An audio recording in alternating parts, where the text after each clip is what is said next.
Sa totoo lang, minsan, pakiramdam ko, lahat tayo nagiging emoji.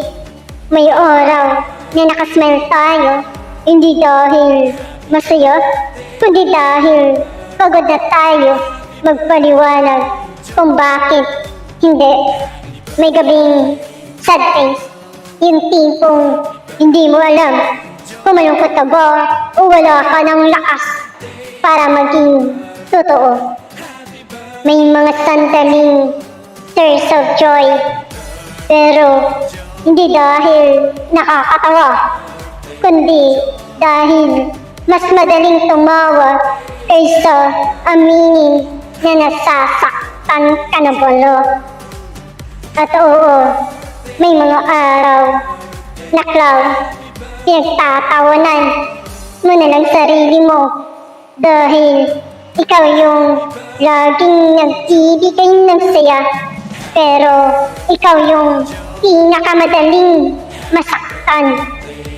Minsan naman, heart, pulong-pula, buong buo, pero sa likod nun, may broken heart na tahimik lang, pero mas malakas pa sa sigaw ng okay lang ako.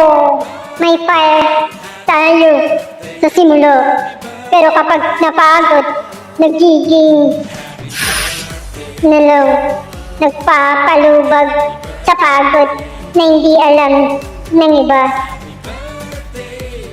May mga araw na sparkle, parang ang gaan ng mundo.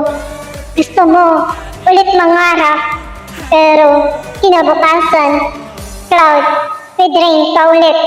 Walang bagyo, pero malungkot ang langit.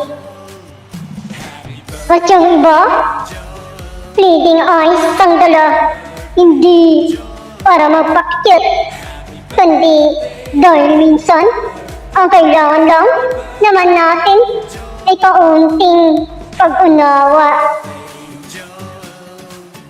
May sandaling angry, hindi dahil masama ang ugali mo, kundi dahil pagod ka na rin maging babait sa mundong paulit-ulit kang sinusubok. Sa wakas, natagpuan mo na ang couple mo na nagbibigay ligaya sa puso mo. May belet man nakasama, pero patuloy na nakikipagsapalaran sa ngalan ng pag-ibig. At sa lahat ng yan, tayo parang ng handshake, pilit na kumakapit, sumusubok, intindihin ng sarili at patuloy na lumalaban.